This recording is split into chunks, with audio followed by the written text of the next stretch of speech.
I'm 89 years old. I've buried friends who were smarter than me, more talented than me, more ambitious than me, and yet they never became what they could have been. Not because they failed loudly, but because they were slowly killed by things no one warned them about. Tonight, I want to tell you about the 7 silent killers of success, the ones that don't show up on your resume, don't announce themselves, and don't feel dangerous until it's too late. When you're young, success feels loud. It looks like hustle, confidence, posting wins online, chasing something bigger, faster, better. When you're old, success looks very different. It looks like peace, regret avoided, choices made quietly when no one was watching. Young people ask me questions all the time. Did you make mistakes? What would you do differently? What really matters? And I always smile because the truth is, most failures aren't dramatic. They're subtle, they happen in small moments, in habits you repeat, in thoughts you never challenge. These lessons aren't trendy. They aren't motivational slogans. They're old wisdom, earned slowly, painfully, honestly. So let me speak to you not as a coach, but as someone who has already lived the ending. Let's begin. When I was young, I believed confidence came before action. I thought successful people woke up feeling ready, certain, fearless. That was a lie. Confidence doesn't arrive first, it follows. I watched brilliant young men wait their entire lives to feel ready. They waited to start the business, to leave the wrong relationship, to speak up, to try. They kept saying, one day, when I'm more confident. But confidence never came because it's built after movement, not before it. Here's the truth most people learn too late. You don't gain confidence by thinking. You gain it by surviving what you were afraid of. I've seen young people mistake fear for a sign to stop, when fear is often just a sign you're early. Every meaningful thing I did in life, marriage, career risks, difficult conversations, I did while scared. The ones who waited, they didn't fail. They simply never began. This one hurts to admit. I spent years feeling productive without moving anywhere meaningful. I worked long hours, filled my days, answered every call, solved everyone else's problems. And I told myself, I'm doing my best. But business is a comfortable illusion. It makes you feel important while quietly stealing your future. I watched friends work themselves into exhaustion, yet never asked the hardest question. Is this actually moving me forward? They were busy, but not intentional. Working hard on the wrong things is still working against yourself. Success isn't built by doing more. It's built by doing what matters consistently. Most regret doesn't come from laziness. It comes from misplaced effort. And the tragedy, you don't notice until years pass and you realize you were climbing the wrong ladder. Being busy kept us distracted from being honest. Those are only the first 2, and already you might feel uncomfortable. That's good. Discomfort is often the sound of truth arriving. In the next part, I'll share the silent killers that damaged relationships, destroyed self-trust, and quietly rewrote people's futures without them noticing. Things I wish someone had sat me down and said plainly. Stay with me. People think regret arrives all at once. It doesn't. It starts small, so small you barely notice it. A conversation you didn't have, an apology you delayed, a dream you told yourself could wait. When you're young, small regrets feel harmless. You assume you'll fix them later. But later has a way of disappearing. I watched a friend, kind, talented, deeply thoughtful, slowly lose himself to small compromises. He stayed in a job he hated because it was temporary. He avoided difficult talks because they were uncomfortable. He told himself he'd live fully someday. Someday never came. Regret doesn't scream. It whispers. It grows quietly in the background until one day you realize your life feels heavier than it should. Here's something old age teaches you. Big regrets are almost always made of tiny ones that were ignored. Pay attention to the small discomforts. They are often warnings. This one is subtle and incredibly powerful. When you're young, you want approval from parents, friends, society, even strangers. So you shape yourself to fit.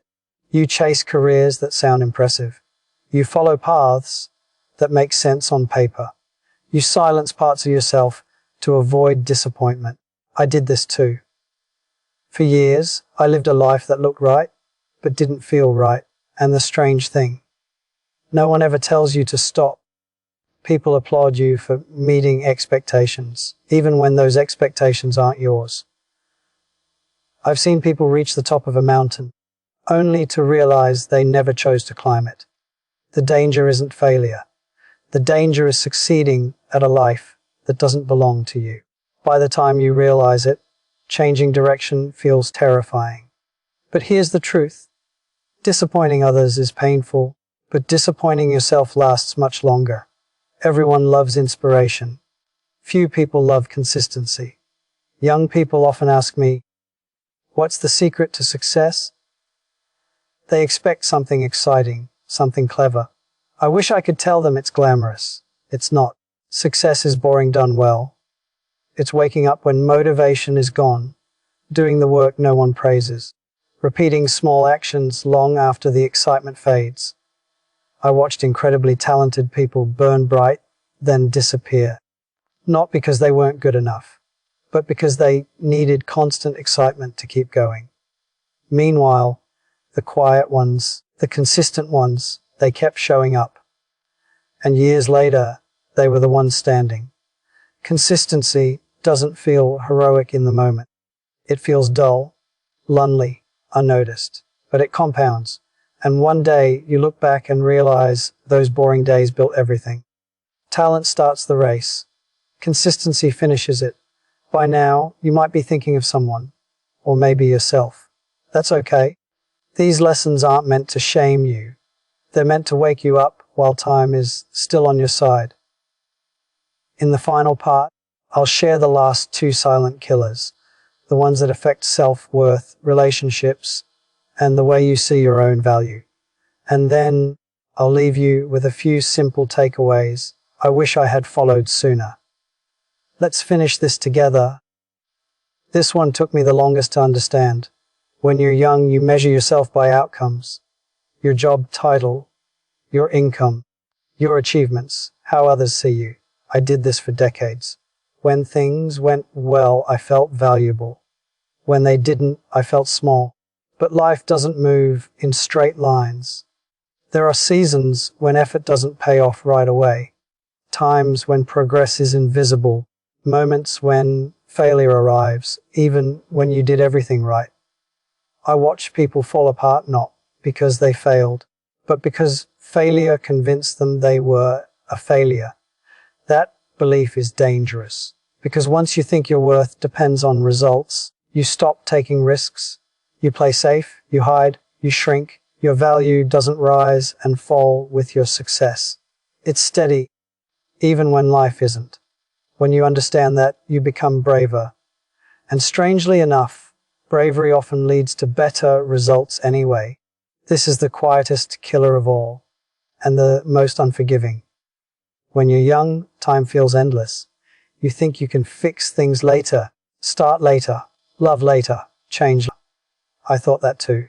Then one day, later arrived and brought limits with it. I watched strong people become tired, healthy people become fragile, opportunities quietly expire. Not because they were careless, but because they assumed time would wait. It doesn't. This doesn't mean you should rush your life. It means you should respect it. If something matters to you, don't postpone it endlessly. If someone matters, don't delay the conversation. If you feel called towards something meaningful, listen sooner. Time is generous, but only once. If I could sit across from you, just you and me, here's what I'd ask you to remember. First, don't wait to feel confident. Move first. Confidence will follow. Second, business is not progress. Choose what matters and let the rest go. Third, pay attention to small regrets. They are early warnings, not inconveniences. 4th, live a life that feels honest to you, not just impressive to others. 5th, be consistent, even when it's boring, especially when it's boring. Success isn't loud, it's quiet, steady, and deeply personal. At 89, I don't think about money much anymore, or titles, or achievements. I think about moments. Times I spoke up, times I stayed silent, times I chose courage, and times I didn't. If you're young, you have something incredibly powerful. Time and awareness. Use both. If this story made you pause, even for a moment, sit with that feeling. Let it guide a small decision today. And if you'd like more conversations between old wisdom and young questions, subscribe to Young vs Old. Not for motivation, but for perspective. Thank you for listening.